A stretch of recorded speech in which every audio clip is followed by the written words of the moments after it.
Hi, this is a typical day as a chef of AMUZ, checking out the AMUZ group with the new orders of the day, tasting the sauces. Then of course we have the lunch starting, gougere going out, starters plating, the steaks are already on the grill. Finishing the plates at the pass is part of my job. Main course is going out. After main course, then I go to Cafe Tutti.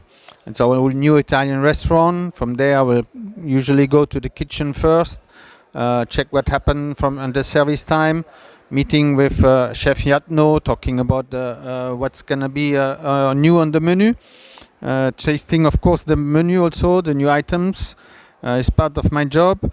And then in the afternoon we have also a bit of office work, of course. That's part of the not so interesting job of a chef, but still has to be done.